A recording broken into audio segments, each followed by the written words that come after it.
Senator Cherage to order. You don't go misquoting the Bible.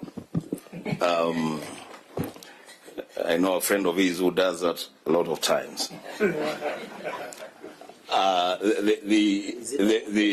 It's a person. It's a person, yes.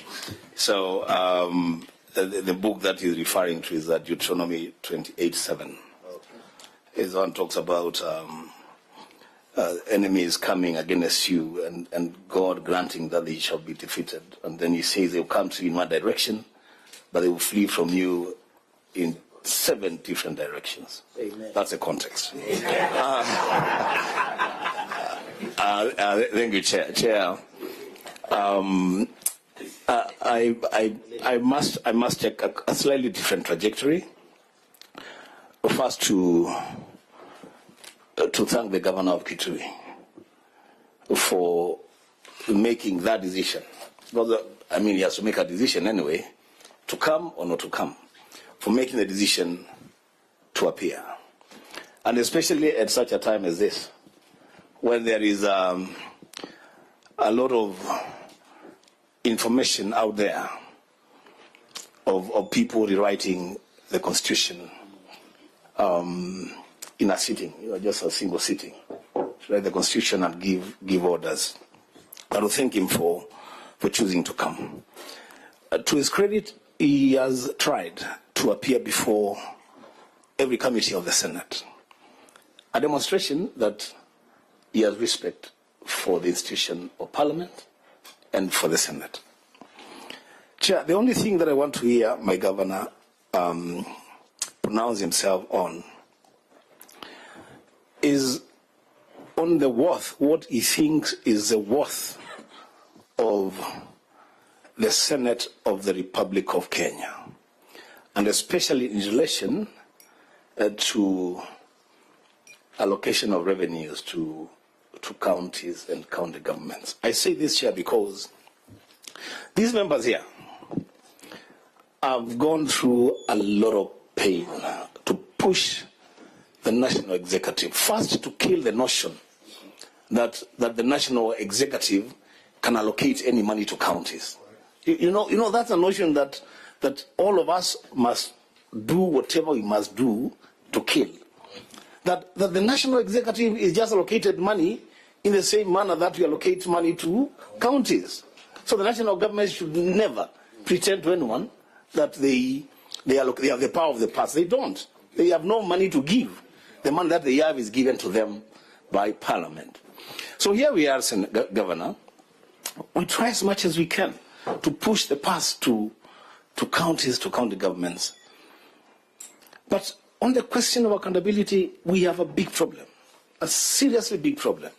From a section of governors, I want to believe that you are not part of that team, because those people, those persons that are doing that are actually the real enemies of devolution. That when questions of accountability are raised to governors, they seek every available excuse not to appear before the Senate, and when they are forced to appear, then they choose to besmirch the Senate in public. Governor, I want to hear you pronounce yourself on the utterances that have been made on the national stage by our own leaders, that Parliament, and Chair, I am very pained, that people would sit, leaders would sit in a meeting addressed by the President. They are called extortionists, and they clap to the President. And I ask myself, where are we as leaders? Governor, we want to hear your position on that matter. Whether appearances before Senate add value to devolution or they don't add value. In that case, then the President has a duty of care to this country to begin a process of amendment of the Constitution to either abolish the Senate or Parliament and rule in a way that he thinks this country should be ruled. I thank you, Chair. Governor, I think it's a fair question. You're a head of government, so your views on this matter. Chair, my position is very clear. that the people of Kenya, when they passed a constitution which was promulgated in 2010, created two houses of parliament, the National Assembly and the Senate. And the Senate is the protector, is seen as the house which serves the role of protecting devolution and county governments. And in it, carrying out their work, they must seek accountability of the monies which have been allocated to county governments.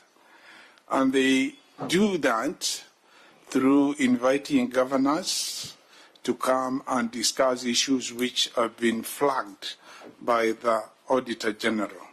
And the Auditor General, they do that, they are also doing their duty as provided in law and also the Constitution. And then they are supposed to give their reports to Parliament. And in this case, when it relates to county governments, to Senate. And then the Senate invites us. Article 94, as I said, is very clear. And I personally believe there is a lot of value which comes out of the discussions which are held with the Senate. Of course, out there sometimes the word grilled is used. Like today, we may see a story saying the governor was grilled on LDC.